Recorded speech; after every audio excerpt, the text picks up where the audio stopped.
अंतरवाली सराटी दगडफेक प्रकरणातील फरार आरोपीला अटक. पिस्तूल 2 जिवंत काडतुस जप्त करण्यात आली आहे. तर मंडळी, कुणाला झाली आहे अटक? अंतरवाली सराटीत मराठा आंदोलनाच्या दरम्यान झालेल्या दगडफेक प्रकरणी 4 जणांना पोलिसांनी अटक केलेला आहे. ऋषिकेश बेद्रे, शनिदेव शिरसाट, कैलास सुखसे यांच्यासह निलेश बळीराम राठोड अशी अटक करण्यात आलेल्या आरोपींची नावं आहेत. तर मंडळी, जालना जिल्ह्यातल्या अंतरवाली सराटी येथे लाठी हल्ला आणि पोलिसांवर झालेल्या दगडफेक प्रकरणी पोलिसांनी ही पहिलीच मोठी कारवाई केलेली आहे. ऋषिकेश बेद्रे याच्यासह 3 जणांना पोलिसांनी अटक केलेली आहे. 1 सप्टेंबर रोजी मराठा आंदोलक आणि पोलिसांमध्ये तुंबळ हाणामारी पाहायला मिळाली होती. दगडफेक पाहायला मिळाली होती. त्यात पोलिसांकडून लाठी हल्ला तर आंदोलकांकडून दगडफेक करण्यात आली होती. या प्रकरणी मनोज जरांगे यांच्या सहकाऱ्यांवर गुन्हा देखील दाखल करण्यात आलेला होता. त्याचा तपास हा सुरू होता आणि तपास करत असताना गोंदी शिवारातून पोलिसांनी अटकेची पहिली कारवाई केलेली आहे. यामध्ये आरोपी ऋषिकेश कैलास बेद्रे याचं नाव पहिलं असून तो मूळचा बीड जिल्ह्यातल्या गेवराई शहरातला रहिवासी आहे. तर कोण आहे ऋषिकेश बेद्रे?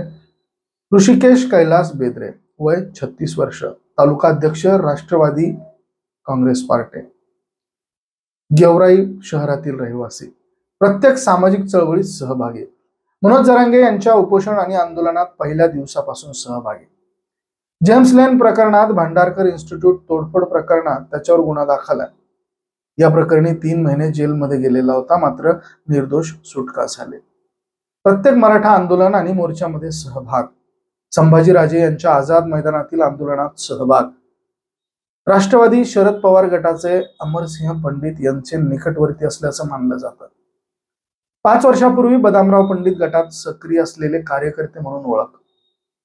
ऋषिकेश बेद्रे यांच्या बंधूंचे गेवराई शहरात आडत दुकान आहे, तसंच गेवराई जवळ शेती आहे. ऋषिकेश बेद्रे याच्यासह 3 आरोपींना न्यायालयात हजर केला असता अंबड आणि जिल्हा अप्पर न्यायालयाने त्यांना 2 डिसेंबर पर्यंत न्यायालयीन कोठडीची शिक्षा सुनावली आहे. अंतरवाली सराटीमध्ये पिस्तुलासह अटक झालेला ऋषिकेश बेद्रे कोण आहे?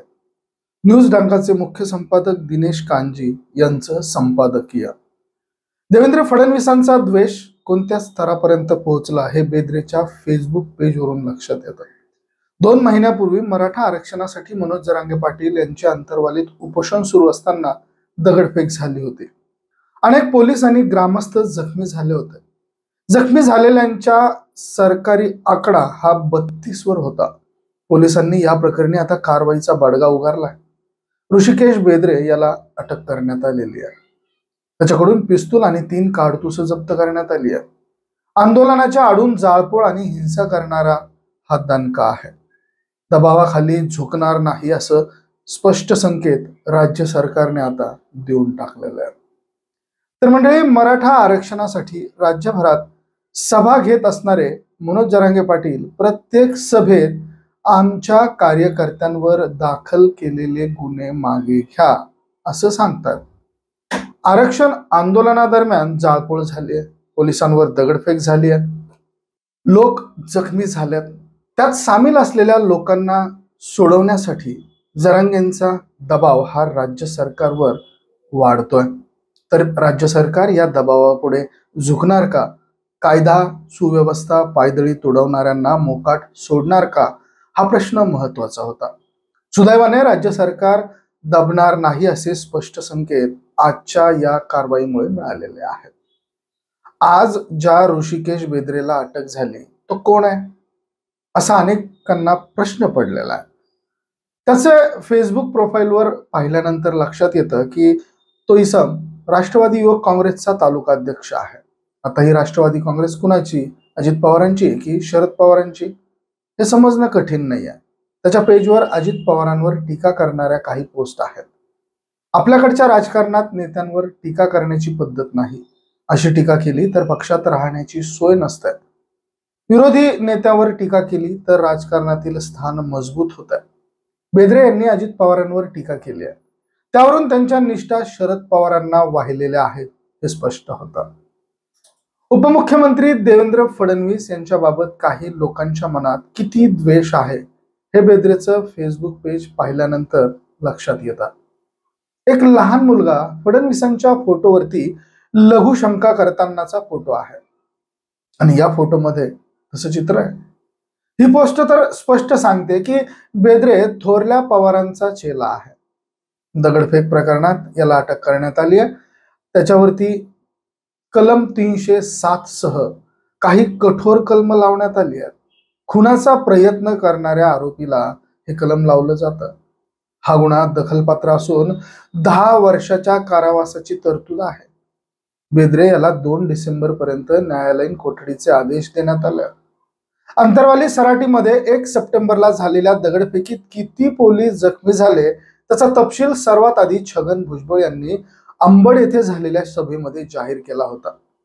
महिला पोलिसांना कशा पद्धतीने लक्ष करण्यात आलंय त्याची माहिती आकडेवारीसह त्यांनी प्रसिद्ध केली होती, जारी केली होती. सरकारच्या मंत्रिमंडळातील एक सदस्य पोलिसांवर झालेल्या दगडफेकीचा तपशील देतो. तरीही जर दोषींवर कारवाई होत नसेल तर महायुतीचं सरकार आणि काँग्रेस आघाडीचं सरकार यामध्ये काहीच फरक उरणार नाही. तर मंडळी 2012 मध्ये आझाद मैदानावर रजा अकादमीने काढलेल्या मोर्चात पोलिसांवर हल्ला झाला, परंतु दोषींवर कारवाई झाली नाही. याचा थेट परिणाम पोलिसांच्या मनोधैर्यावर होतो. दंगेखोरांचा हात आणि त्यांना पकडण्याची पोलिसांची हिंमत ही संपते. पोलीस कायदा सुव्यवस्था अबाधित ठेवण्यासाठी आपला जीव आणि नोकरी अबाधित राहील याची काळजी घेऊ लागतात. महायुती सरकारने ही चूक टाळली आहे. पोलिसांचं मनोधैर्य ढासळणार नाही, दंगेखोरांचे दंगे वाढणार नाहीत याची काळजी सरकारने घेतलेली आहे. ही कारवाई झाल्यानंतर मनोज जरांगे पाटील यांनी दिलेली प्रतिक्रिया अपेक्षितच आहे. आमच्यावर हल्ला झाला आणि आमच्यावर कारवाई करताय, यामागे सरकारचा कोणता डाव आहे असा सवाल त्यांनी केला. हा आम्हाला बदनाम करण्याचा प्रयत्न आहे. सरकारने आमच्या लोकांना अटक करणार नाही असं आश्वासन दिलं होतं, मग आता अटक का केली जाते? निष्पाप लोकांवर अन्याय होऊ नये असं त्यांनी यावेळेस म्हटलेलं आहे. तर म्हणजे महाराष्ट्रात असे निष्पाप लोक पिस्तूल घेऊन फिरायला लागले तर एकूणच परिस्थिती कठीण होऊन बसणार.